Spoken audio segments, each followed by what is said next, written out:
So a pious Christian, concerned about justice, and be politically active. These are things that are also important. But the way that he engages the problem is not free of its own problems. Right. This is. I'll leave it there. If people. That's a great. What's you want to share? Share I'll the, put the link. I'll put it in the private chat because I don't think I can in the main one. But if someone who can, I can put it in. I think. And this is based off of just while I'm still sharing. The book is this book, if people are interested. Which it sounded pretty platitudinous. Well, yeah, it's a 2-minute clip from an hour interview on a book, So well, Dietrich Bonhoeffer is extremely important. Why is it platitudinous?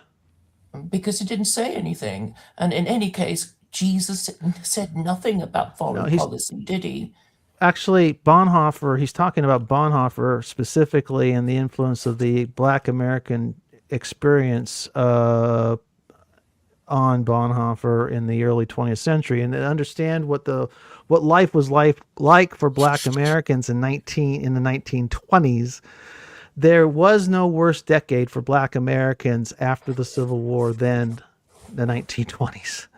It was the peak of lynching. It was the peak of the Klan, the resurrection of the Klan. The Klan had ebbed and flowed, but in its power in the South, segregation, but it had peaked in the 1920s.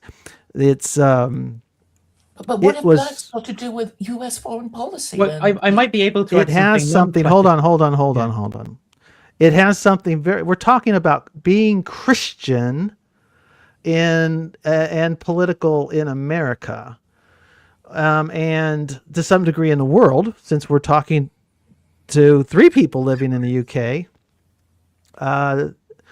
So it's how to be a moral agent in a fundamentally immoral world and living under an immoral regime, which was Bonhoeffer's problem. That was Bonhoeffer's challenge. How am I going to be devout as a Lutheran pastor under the authority of the Nazis, while my own church is bowing the knee to Hitler?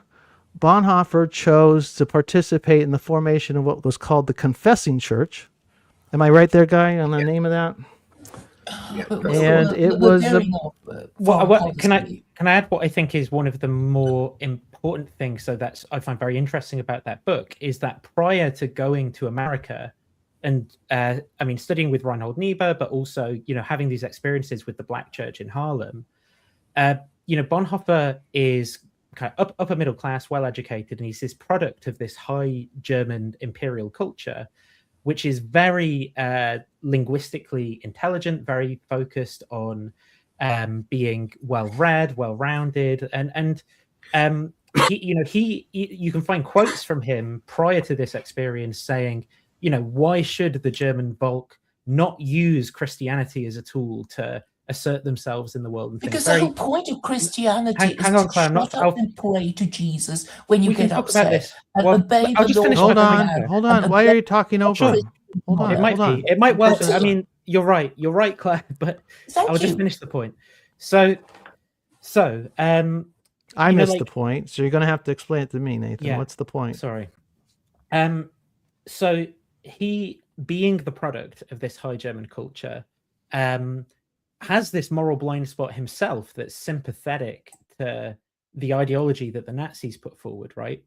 And it's in his experience with the Black Church is one of actually encountering people in poverty or people being oppressed, of relationality, of forming relationships with them, of encountering their art as they express their suffering and their history in the music in church. And this is his encounter with Black Jesus, right? And his realization of the message in the gospel being about that kind of life, that kind of suffering.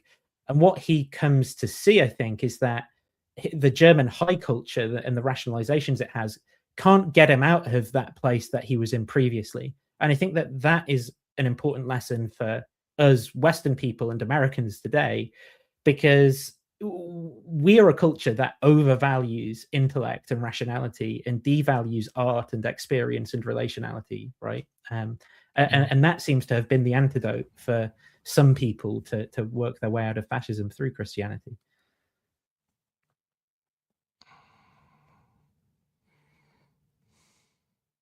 Guy, any thoughts? Bonhoeffer's an amazing product of, as you say, those two clashing thoughts. He should really have. He should, when he got to New York, he should have gone to the big white churches. Yeah. That's where he naturally should have ended up. Right. Some nice big Lutheran white church, but instead he ended up in this ghetto, quasi-Pentecostal church, full of what in German terms would have been Untermensch.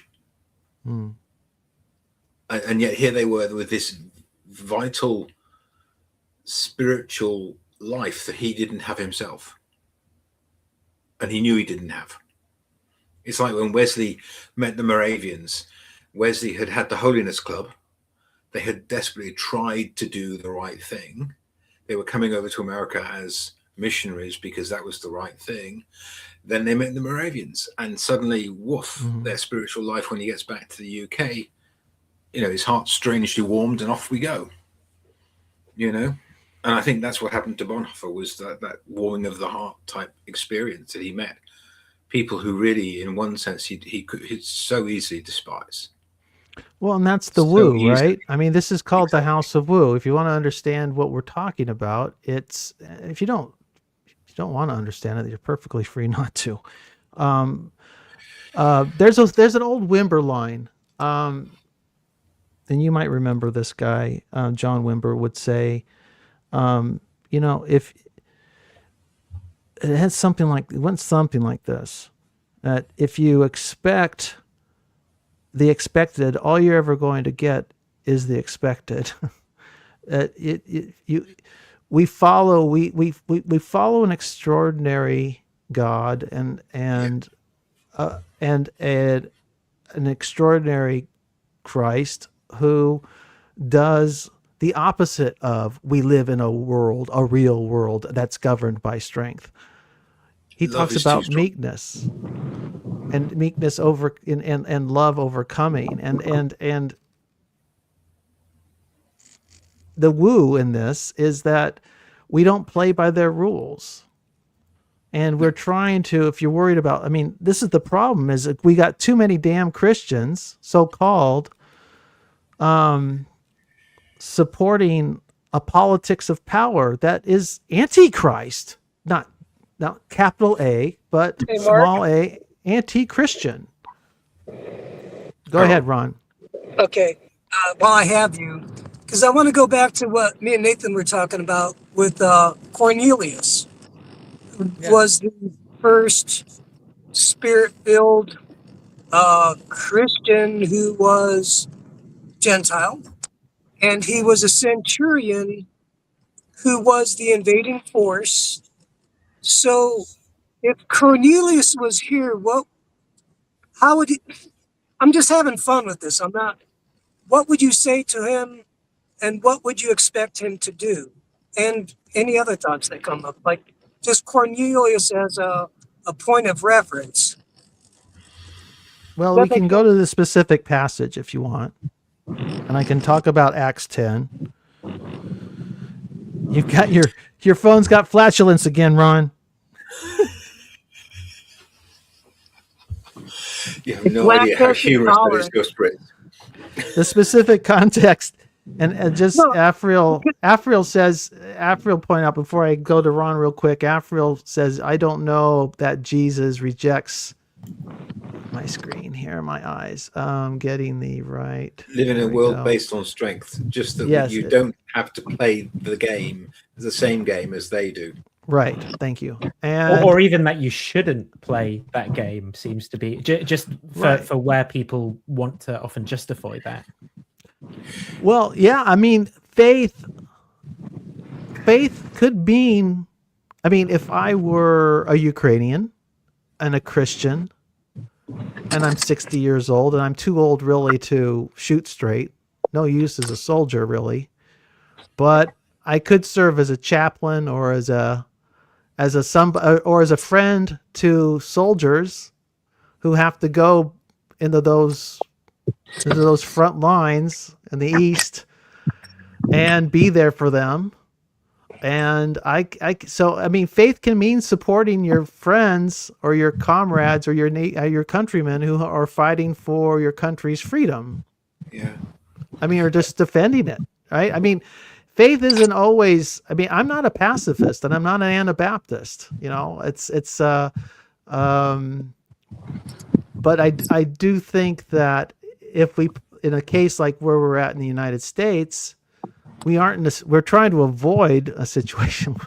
We're the bad guys here, folks. From the point of view of most of the world, America is the bad guy. Doesn't hate to say it. Hate to tell you that, my friends. Sadly, doesn't need to be.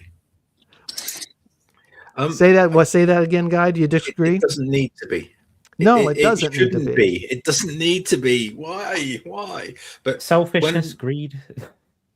Yeah. And I think a topsy-turvy something going on.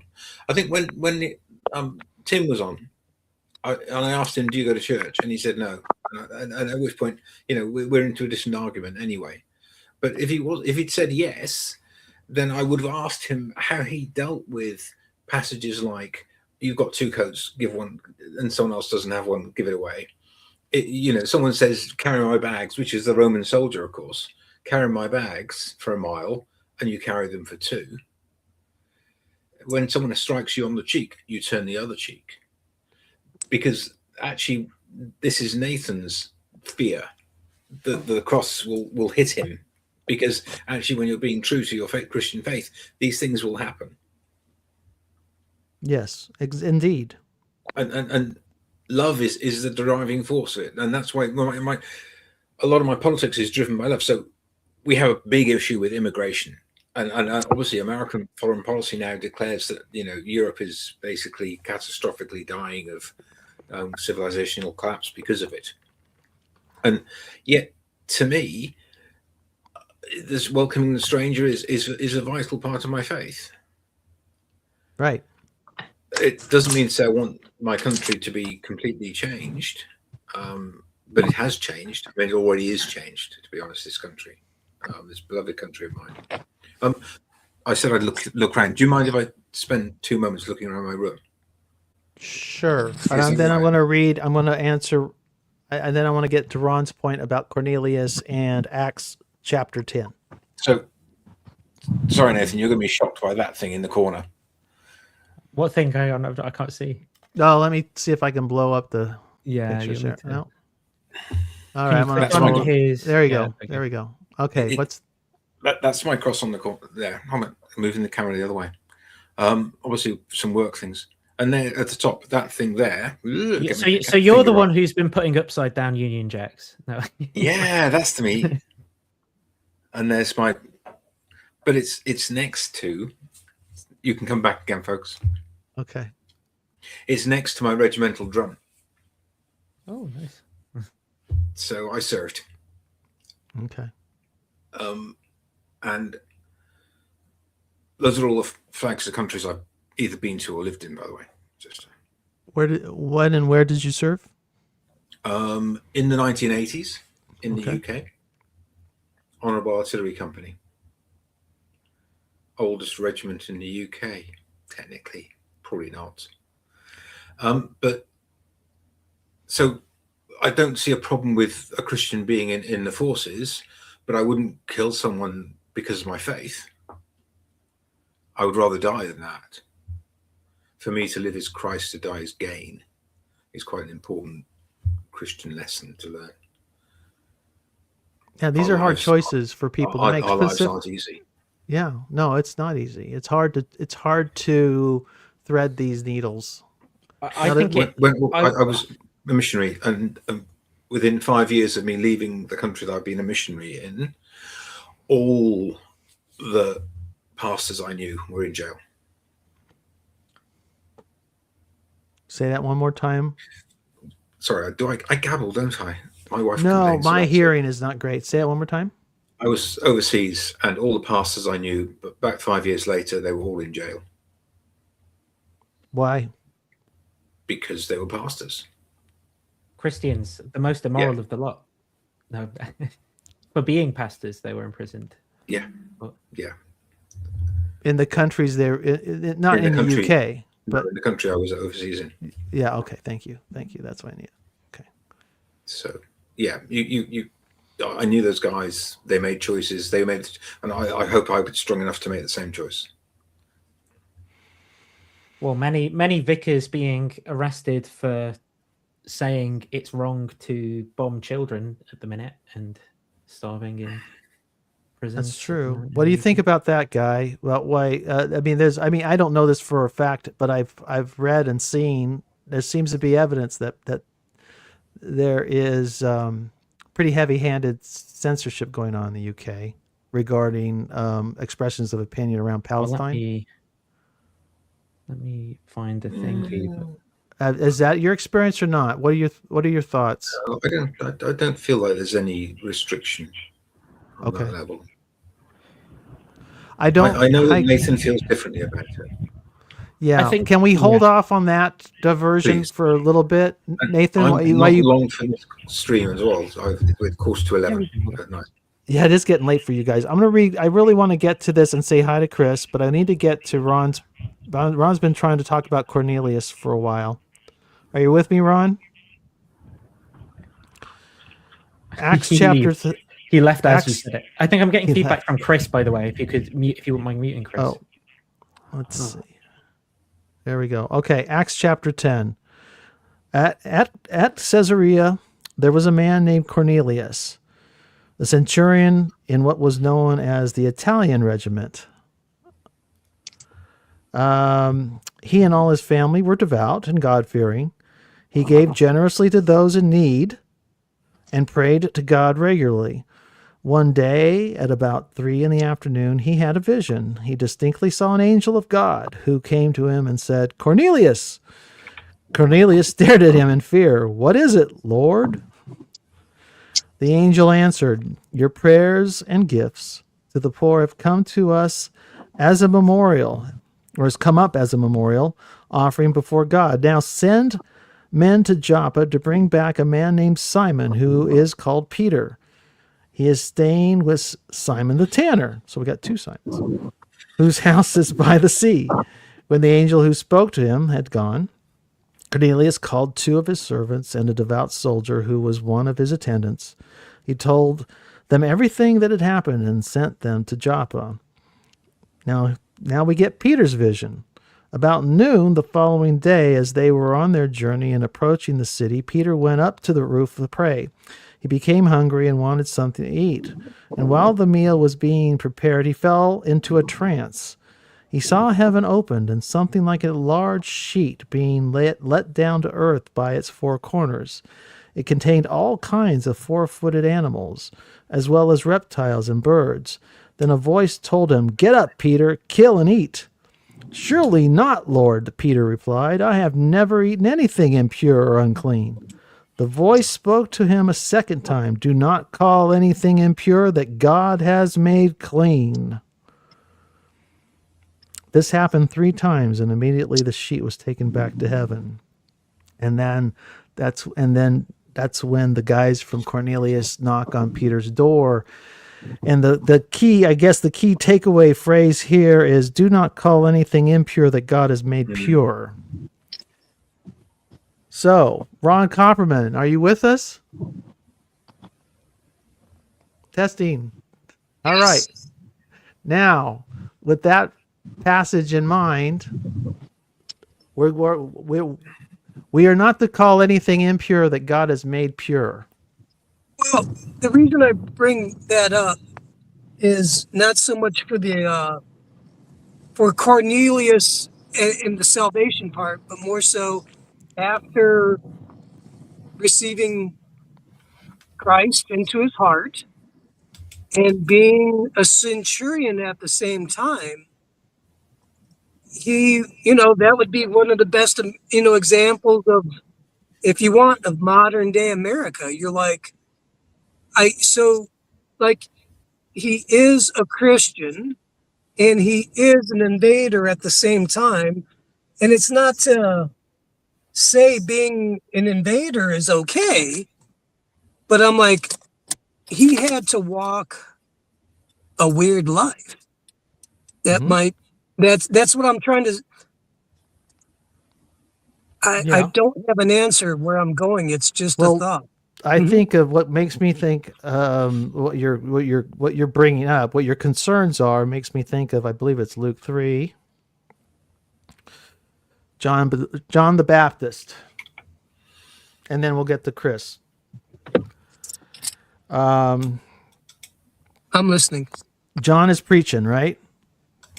He's given them the whole John the Baptist treatment. You brood of vipers, verse 7. Who warned you to flee from the coming wrath? Produce fruit in keeping with repentance, and do not begin to say to yourselves, we have Abraham as our father, for I tell you that out of these stones God can raise up children for Abraham. The axe is already at the root of the trees, and every tree that does not produce good fruit will be cut down and thrown into the fire. What should we do then? The crowd asked. And John answered, anyone who has 2 shirts should share one with he who has none. Anyone who has food should do the same. Even tax collectors came. These would have been some of your collaborators with Rome. Even the tax collectors came to be baptized. Teacher, they said, what should we do? Don't collect any more than you are required to, which would bankrupt the tax collectors at the time, by the way. Just so people would know. The tax collectors, the tax they were to collect all went to Rome. They didn't skim off the top of Rome's half. They added to the portion that was collected.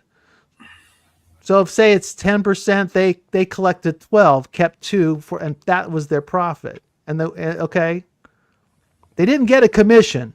It wasn't like the Romans didn't play that nicely. So that's a big ask that John is putting on the tax collectors. Then some soldiers asked him, "What should we do?" Don't extort money. And don't accuse people falsely. Be content with your pay. Don't be bullies. Execute your responsibilities morally. And that's the best you can do, I would say. I mean, John, like Jesus, like Paul, were practical people. And my guess is they were saying, you understand you got a job to do. But there is a right and a wrong way to do it. Just as Senator Mark Kelly, who's now facing demotion and a reduction in his pension, because he was an officer before he was a senator and an astronaut, because he spoke out as a United States senator and verbally enunciated the code of conduct for the United States military, which is you are not to obey unlawful orders, and he's being punished for it. So there is a right way and a wrong way to be a soldier in the United States Army, and John the Baptist here is saying there's a right way and a wrong way to be a soldier in the Roman Empire. Chris, welcome. Good to see you, my friend. Hi. Am I on?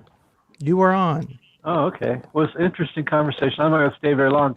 I was interested. I think the man's name was Tim, who was on just briefly and talked about winning. Is that the right guy? Was it Tim? Yeah, it was Tim. So, as a Christian, I think I have a good way to explain my future hope and vote in a certain way, but I'm not sure I have to almost convince him in a political way or in a religious way to take my point of view in order to ask for him to take this leap of faith that winning it isn't the goal that that he should be looking for. So I guess there's I found a similar thing going on with Ron and the soldier, where the sacrifice, I can't ask Tim to make that kind of sacrifice because he doesn't have the faith, and I can't just hand it to him and say, oh, it will all work out fine. I'm convinced that for me, that's the case. And I think it's the case for him also that it will work out fine, but I can't produce it. You know what I'm saying? So the only thing I can sacrifice is what I have. I can't ask Tim to make some sacrifice of his understanding of winning or how the world works. I can try to influence him to have the faith that I have. And I don't, you understand what I'm saying there? If we have a democratic system and everybody voted the way he's thinking, and maybe they will, and I'm a minority, that's not an illegitimate outcome. And I can argue, but I can't. I think my biggest argument is that I have to get them to believe in the thing that I believe in order to move them to accept the premise that I'm starting from.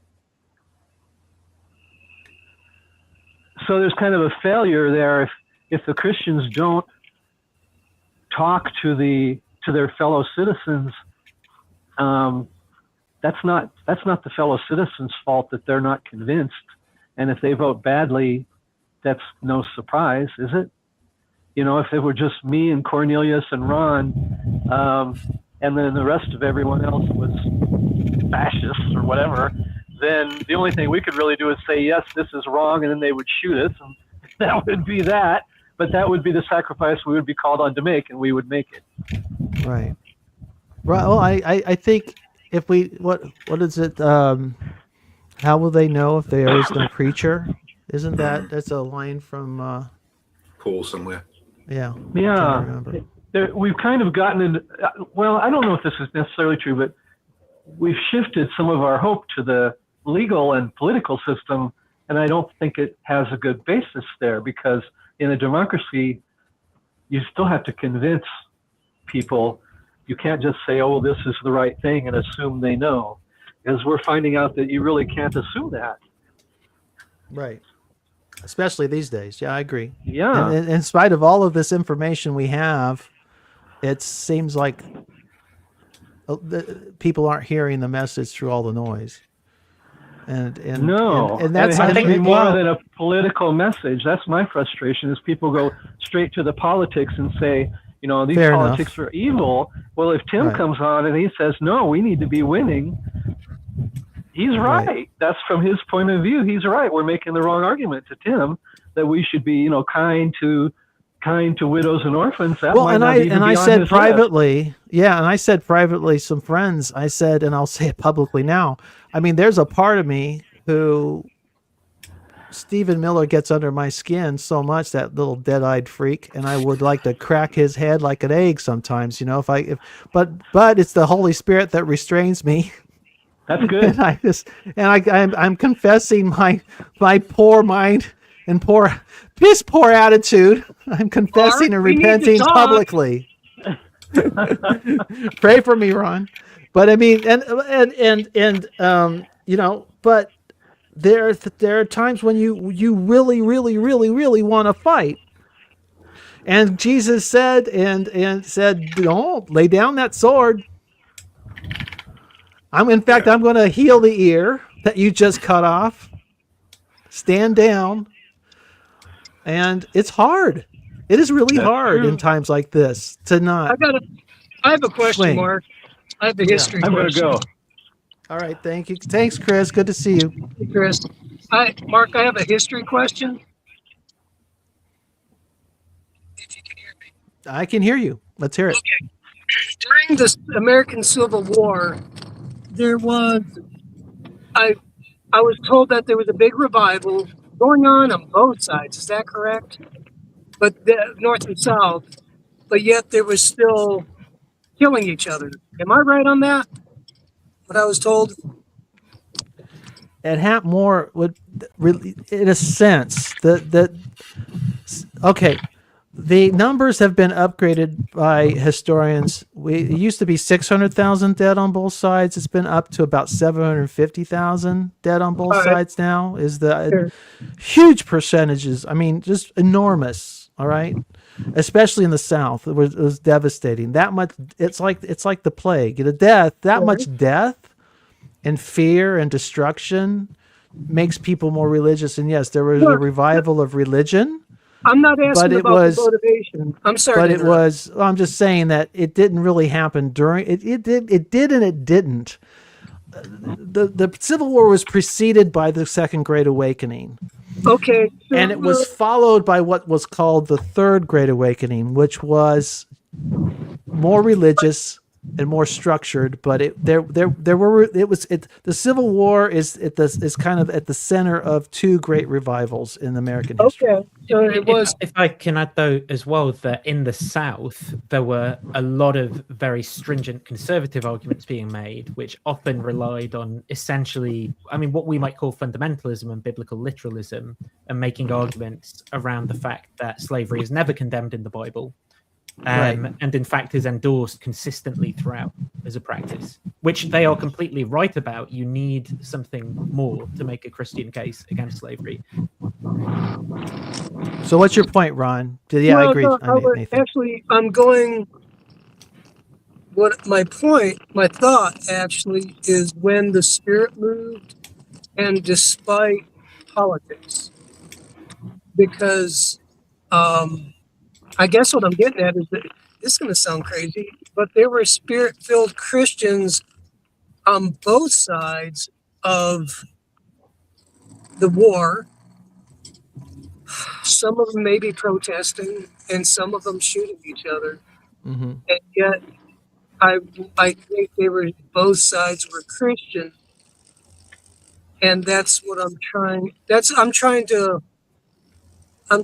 square the circle. I'm trying to figure out how odd things work spiritually that just don't make sense. Not to advocate anything, but just to really get a good view of what has happened. I would just say that the theology of the South was a twisted antichrist theology. Now this isn't to make a statement about who's saved and who isn't or anything, right? I mean, and at the end of the day, I'm a universalist, so all of them. But we've talked about, you're a universalist who thinks we're all going to hell. Exactly, didn't we say that one time? Yeah, I think we're all universally going to hell. Well, I'm not joking, but I think that the people in the South were truly Christians, right? And I think that this is the engagement with history that people in Anglo-American countries with their colonial and imperial histories, and which is a Christian history as well, and Christians have to engage with, right? I think to whitewash our history and not learn the moral lessons is to almost do away with like a big part of God's story, which is people making sense of their lives and all the choices they have to make in this messy world, and with the luck and chance and providence and all those things, right? So I think that's the point of history, is to learn from the Christians who did the Crusades, and to learn from the Christians who burnt other Christians over theological issues, and to learn from Christians who created theologies that endorsed slavery, and to not repeat their mistakes. I would like to ask Guy what he thinks of, because along those lines, I'm going to give you a hymn. Oh, it's not really a hymn. I vow to thee, my country, and I should have the words before I say that. I should have the words ready for you, but one second while I get them sorted. I vow to thee, my country. So there are two verses to it, and the guy wrote it in 1921, just after the First World War, trying to make sense of what had happened to a certain extent. And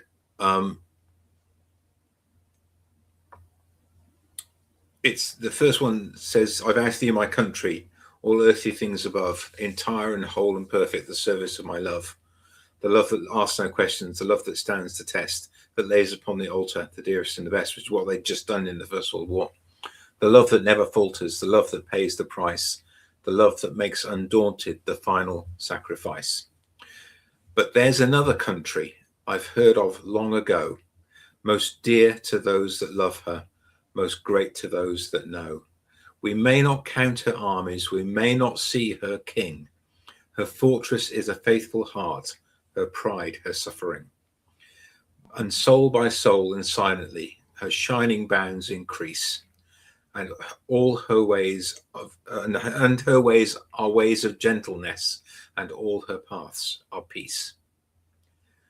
And I think in one sense, to me, that encapsulates the difficulty that you face if you're a Southern Christian or a Northern Christian, in that you actually do owe to Caesar that which is Caesar's, i.e. your military service in that particular case. Right. But you recognize the other king.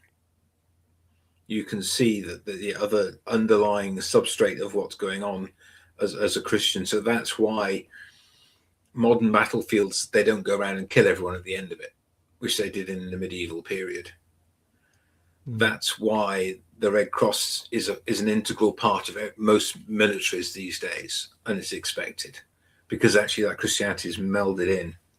And actually the American Civil War, they didn't have the Red Cross. One of the Red Cross's founding things was that the people had been to America and seen what was going on the battlefield and thought, we need help. Right. There are people, and it's in both the American Revolution and in the American Civil War, prisoners of war more or less died in custody. Yeah, well, they starved, unless they were bartered, traded out. Concentration camps, yeah. Yeah. Can I pitch something to you guys too? And this is where, to me, it's my concern is with the Christians, how they conduct themselves, and is there a place for contrition, confession, and contrition in all of this? Because Byzantine armies had to wait 40 days before they could come back into Constantinople after a battle. Right, that's true. To purify themselves from the shedding of blood. That's true. That's very true. But sometimes we're wrong. So when are we right? The Southern Church before the Civil War, Southern Christians, they had the Bible that I lost Ron again. I'd like Ron here for this part. If you can come back, Ron. They had a Bible for white Christians, which is our Bible. Then they had a Bible for the slaves, and the Bible for the slaves edited out all the passages about the Exodus and the liberation of slaves from Egypt, because they feared that would give the wrong message to the slaves, and they were told that and then of course they highlighted all the passages that talked about be a good slave for your master, be dutiful, work hard. And that to me is the antichrist nature of that church, or what I would call maybe you could use the word apostate aspect of it.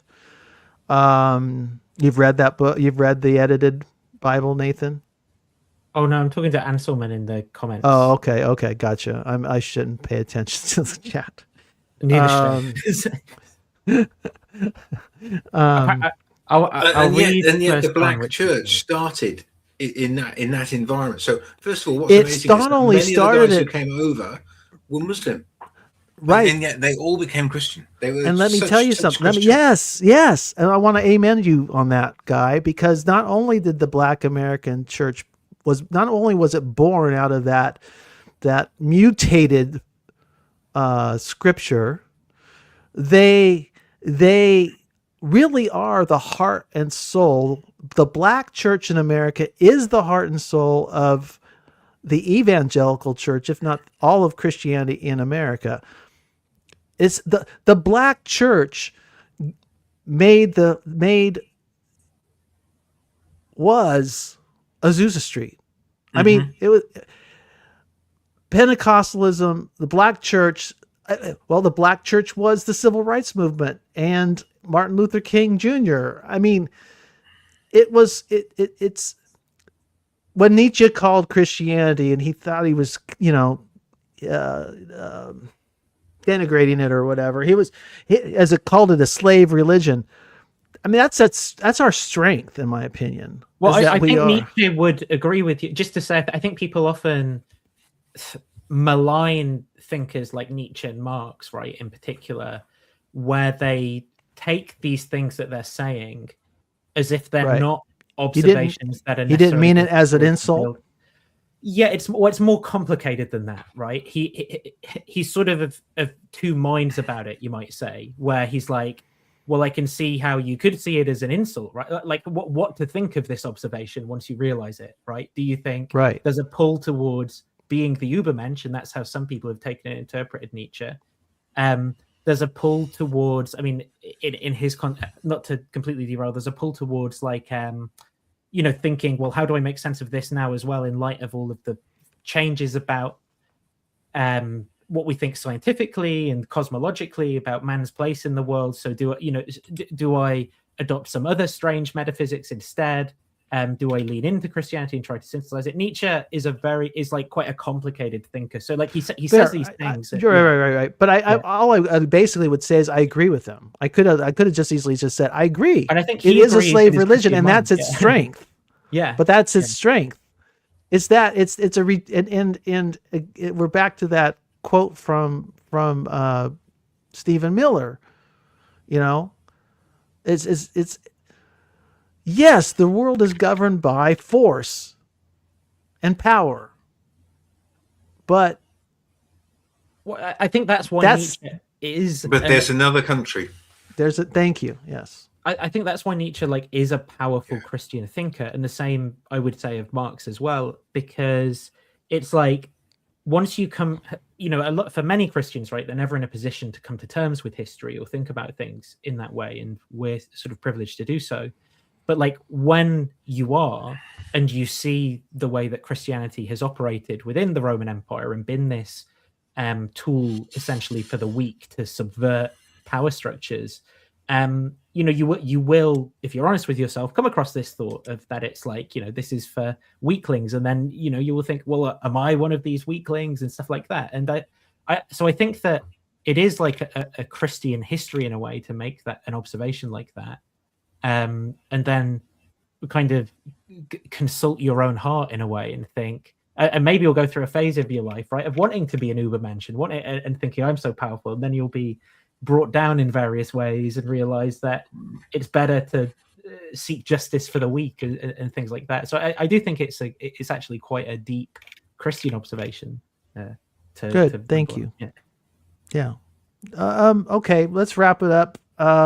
Any last thoughts before we put a bow on it for the night? You guys it's late for you. What time is it? Thank you very much for hosting us, Mark. Oh, thank you. Guy, I always love when you come on. And Nathan, you're my brother from another mother. Less so, but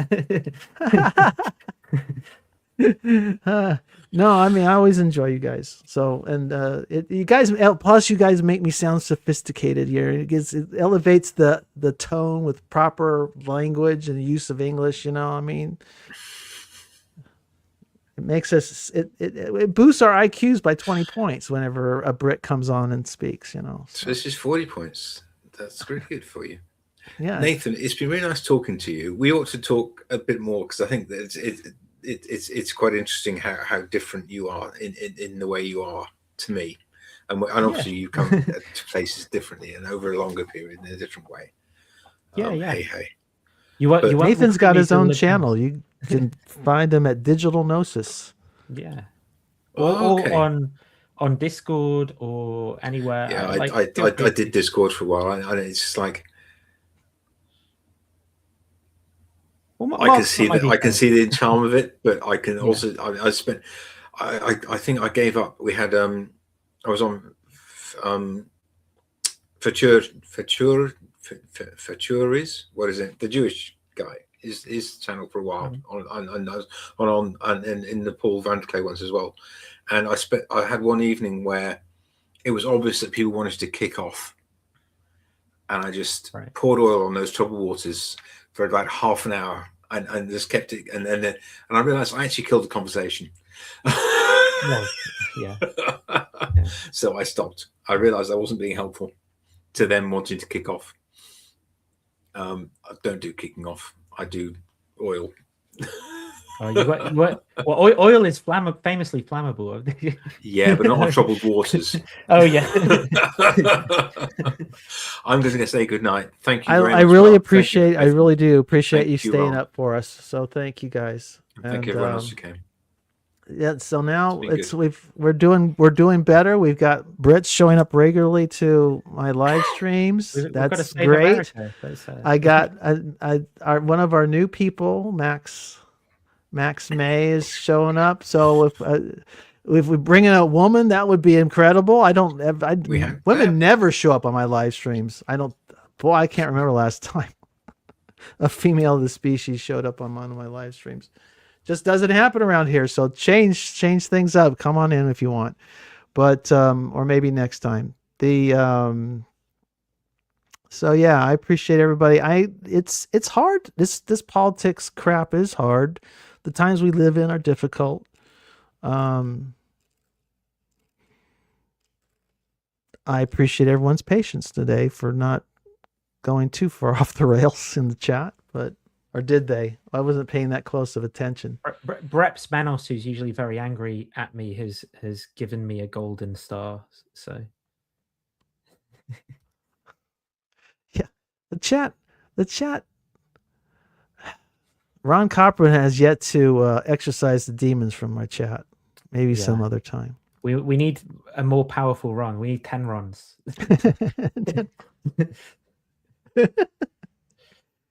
All right, guys. I'm gonna go and take care of business and hopefully drive the Chino to hang out with Van Donk for estuary. And I'm sorry.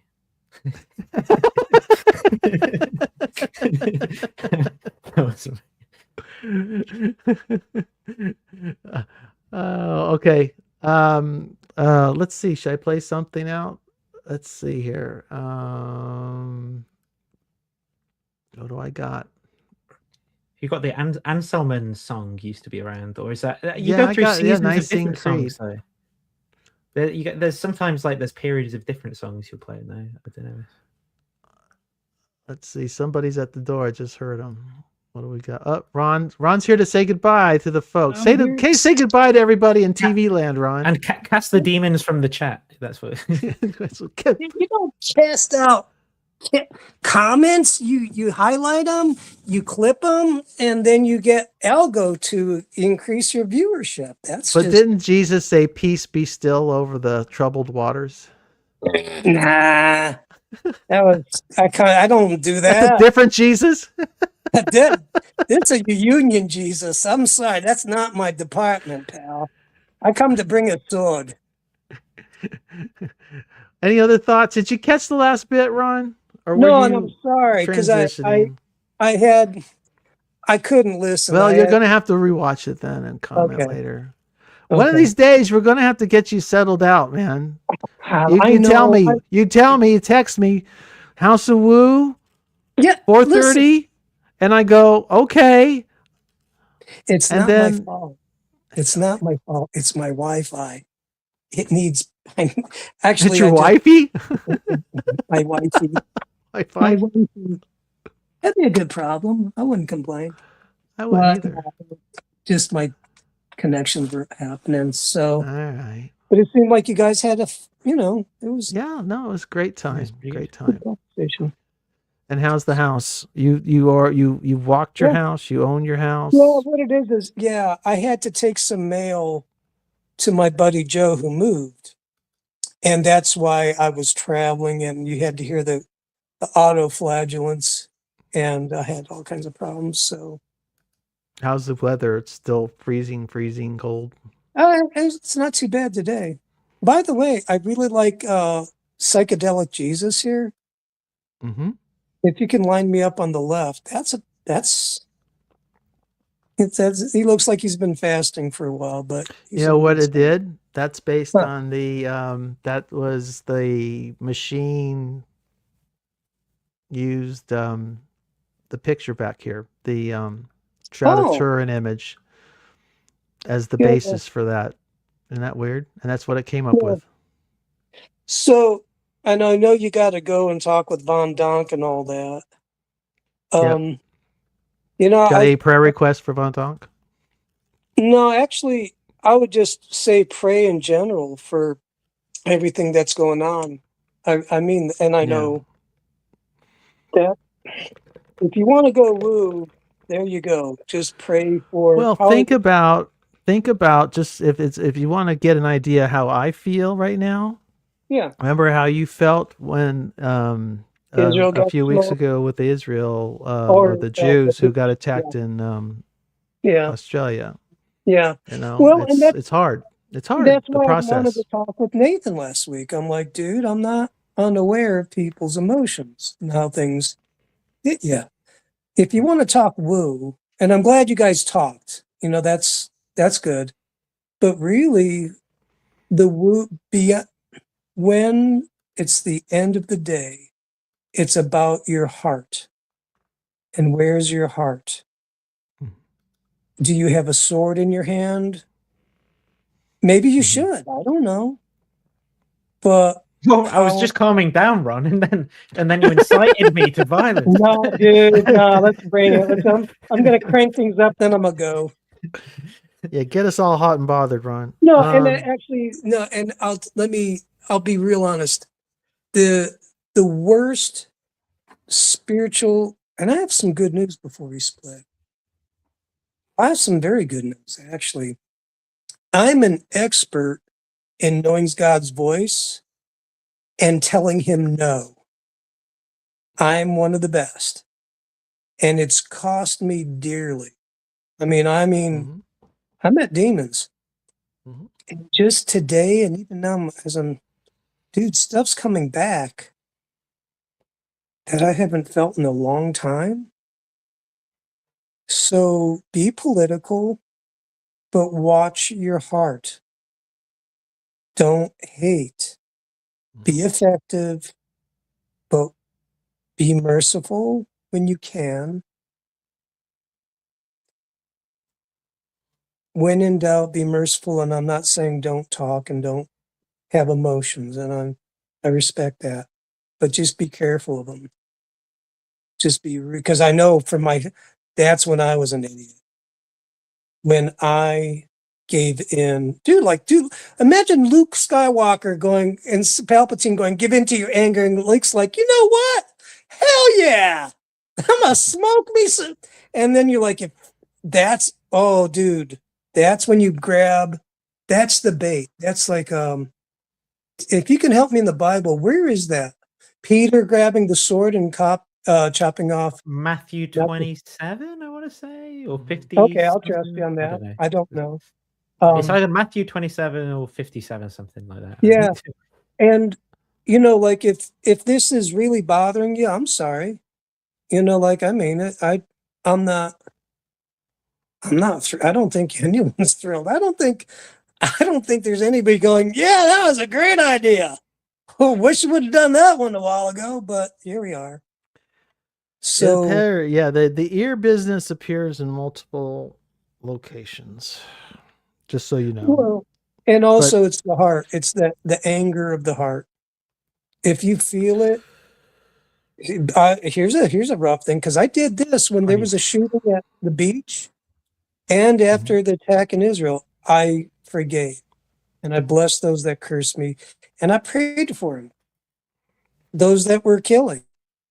It's not to say I don't want them to come to justice or stop, but I don't want to be the one wielding the sword, chopping off ears. You know, if you are in a position to be that guy and that's your job, fine. Or if you need to stop someone in a real way, okay, do it. Right. But for us that are in TV land, for the most part, that don't have any real impact, your prayers are going to be your prayer is going to be what moves mountains. And it does. and then guard your heart as you're doing it. And I don't know if that makes sense or help, or if you disagree. But it's it's right here. It's right here in the passage where that Nathan has put in the chat. Matthew 26:52. Put your sword back in its place. Jesus said to him, "For all who draw the sword will die by the sword." Yeah. There's a reckoning.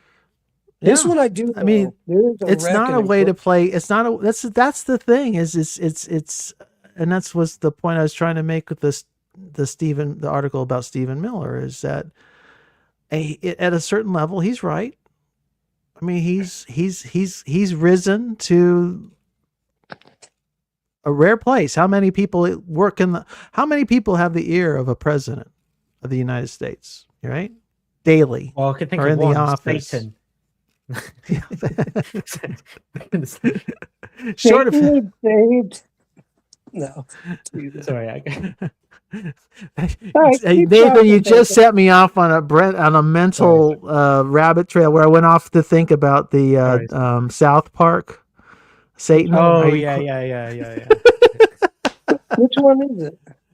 Well, what I've been watching the other day is Lord of the Rings, and when I was watching the scene where Saruman literally introduces Palantir, and it's the device that Satan contacts him through that corrupts him and turns him evil, I was like, who in the hell names a company Palantir? Like, knowing that is what it is in the story. Well, okay, yeah, which one is that? What is it? What object is that? It's like this seeing stone. So he tries the round to see object. Oh, okay, yeah. But then what's his face? Not Saruman. What's the evil guy called? The guy who made the ring or whatever, who's the big eye in the film. Oh, he has one. Yeah. And so when Saruman the wizard is like looking through it to try and see everything going on in the world, he actually gets in touch with Satan and starts getting corrupted, which might be mythologically truer than Well, I like that, because that to me is unforgiveness, bitterness, or unconfessed sin are those seeing stones of Satan into our heart. And I'm getting kind of wooey and maybe off into the weeds here, but really I would agree with you that it's not, you don't try to behold, you behold good. If you want to overcome evil, you overcome it with good. And I'll be honest, dude, fighting evil with evil is easier. It's more satisfying in some ways, but it will destroy you. And usually it doesn't work out well either. Right. Well, and that's where, there's the courage to do what you may have to do in the moment. Right. And then there's the courage to stop short, and stopping. Maybe you don't destroy your enemy, you just restrain your enemy. Right. Yeah. To stop the damage that's being done. Yeah. And you don't need to, and this is where there's a lot of uncomfortable conversations being had on how on the use of force right now. Whether it's Israel, Gaza, whether it's Israel, Lebanon, whether it's United States and how it operates in the world period, or it's Russia and Ukraine. I mean, it's, people who are friends of Russia or critics of Ukraine they tried to say, well, George Bush threatened Russia by offering NATO membership to Ukraine way back 20 years ago now.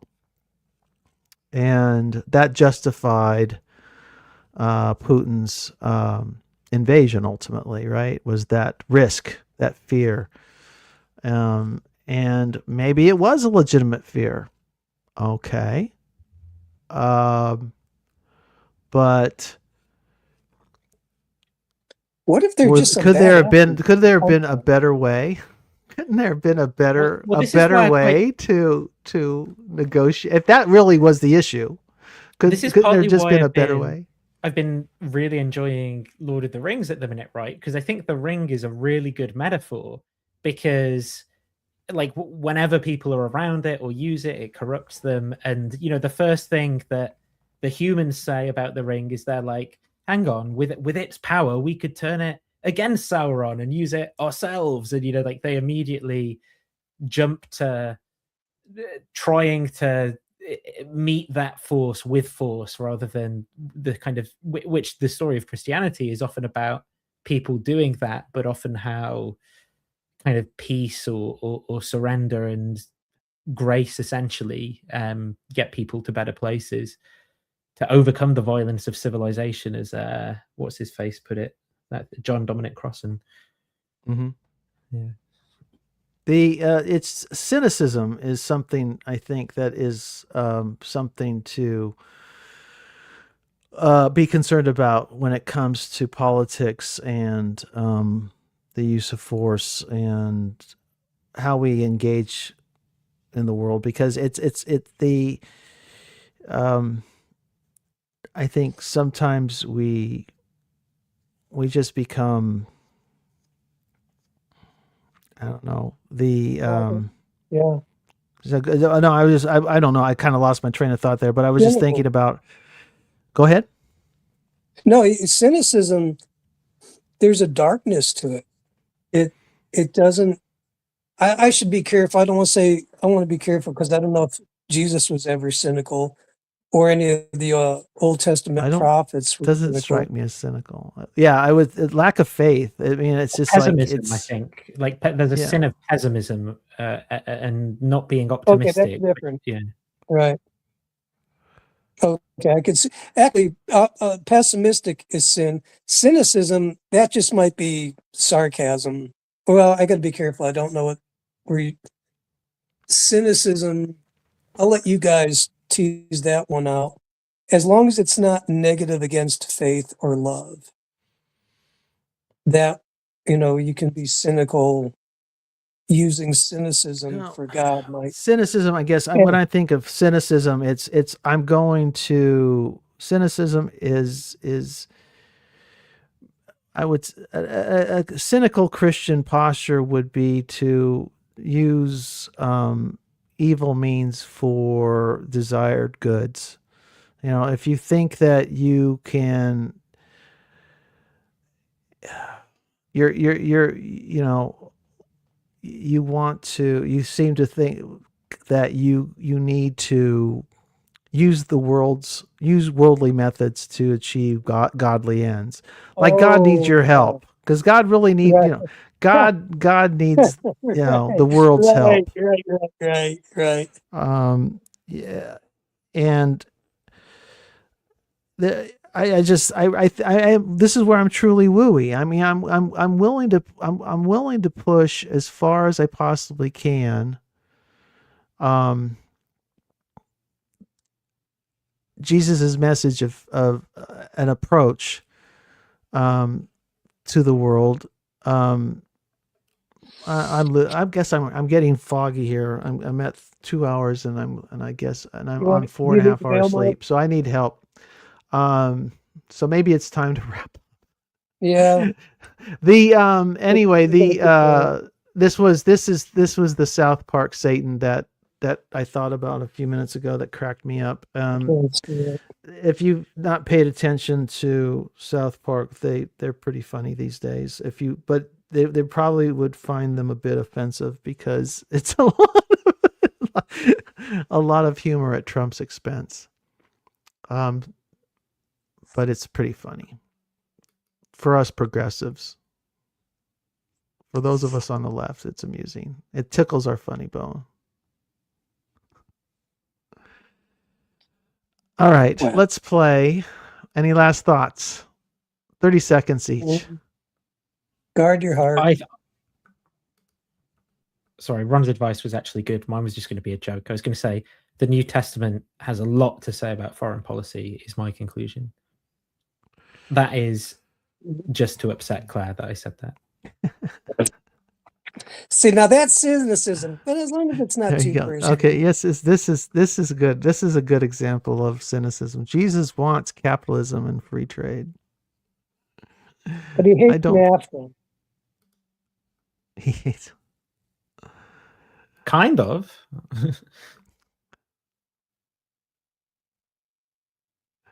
That's true.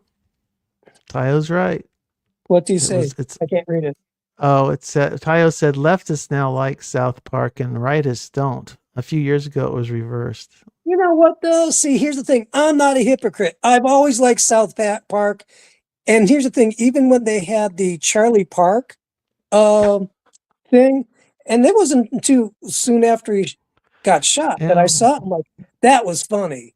Because they're not, it was like, dude, that's an honor to get smoked by South Park. Can I find this? Have you guys seen? I've got to find this. There's time. There's what time is it? Have you seen Alex Jones' latest bit? Yeah, I've seen some of the stuff he's been doing recently. Oh my gosh, Ron, it's gonna slay you. It's real. Alex Jones claims. I think I did a clip. Yes. All right. What does he claim? All right. Roll it. And just to say, the one conspiracy theory Alex Jones doesn't believe is that Trump is in the Epstein files. But this is fresh off of. See, now that's cynicism. See, don't. But this is we're just having this is the for shits and giggles portion of the House of Woo. Not muted. Let's play it.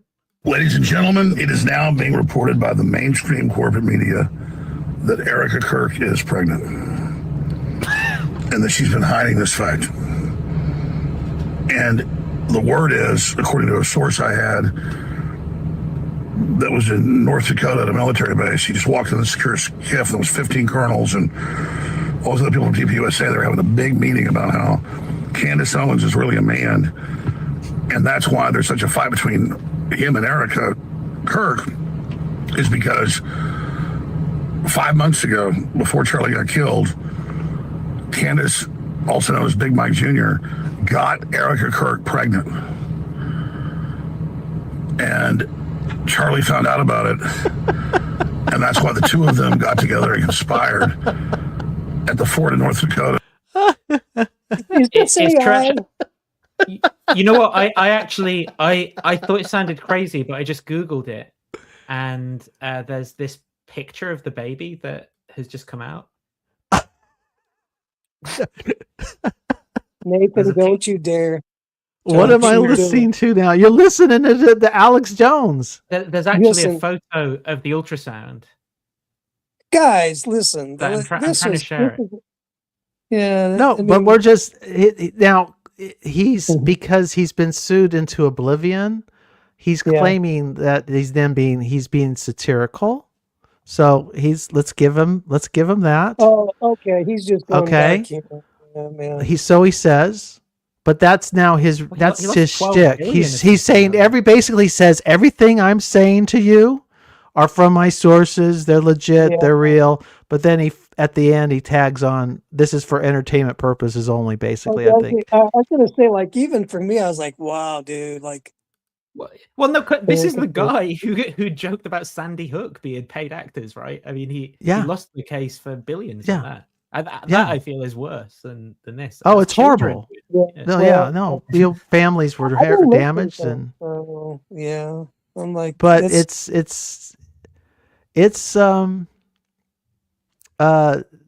darkness, but it's so crazy. He's exposed for being. I mean, I think we're at least seeing him now for what he is. Nathan, did you post something? It's an ultrasound of the baby. Oh, ultrasound of the baby.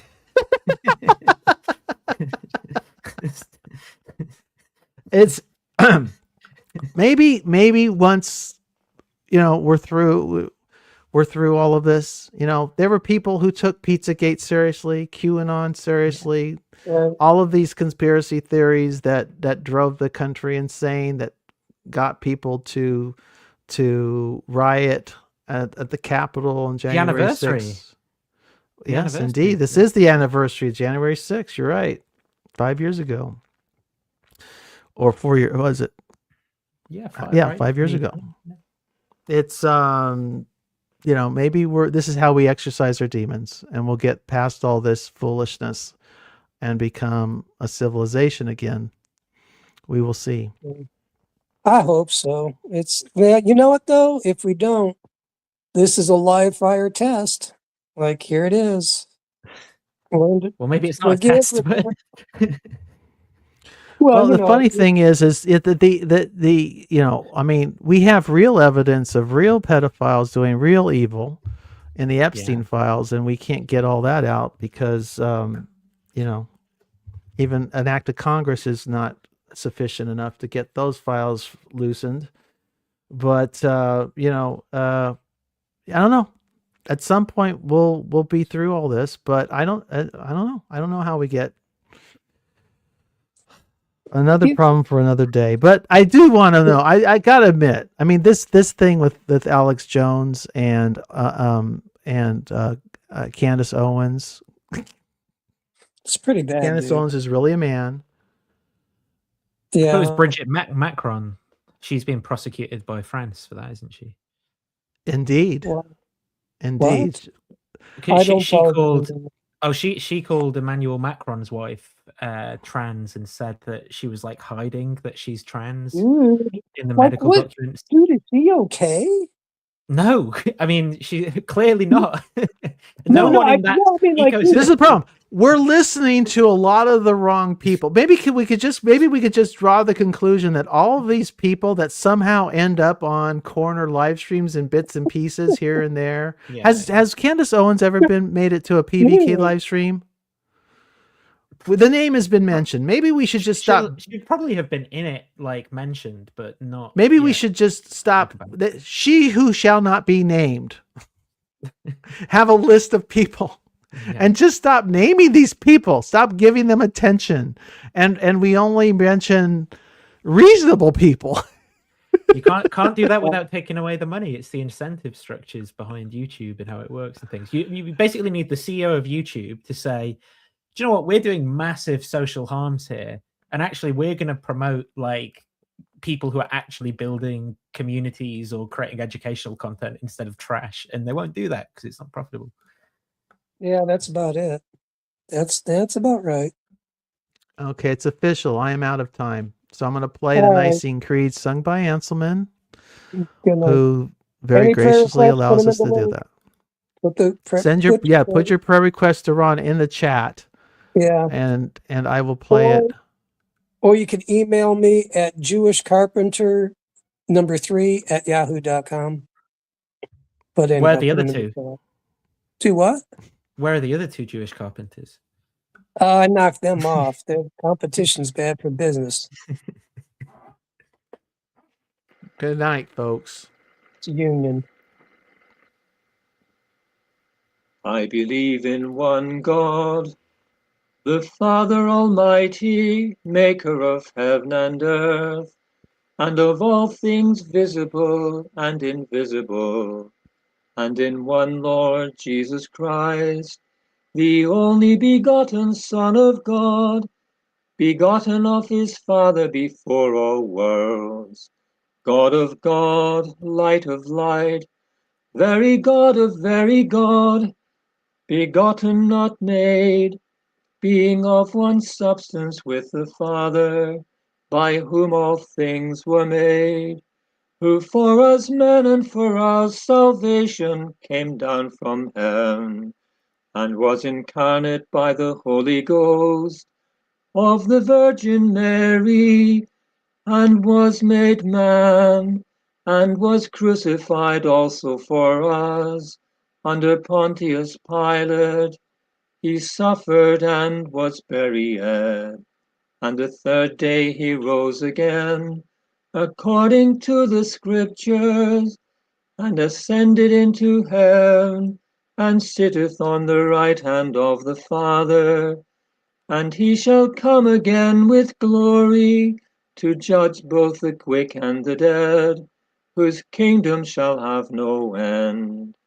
And I believe in the Holy Ghost, the Lord, the giver of life, who proceedeth from the Father and the Son, who with the Father and the Son together is worshipped and glorified, who spake by the prophets. And I believe one holy Catholic and Apostolic Church. I acknowledge one baptism for the remission of sins, and I look for the resurrection of the dead and the life of the world to come. Amen.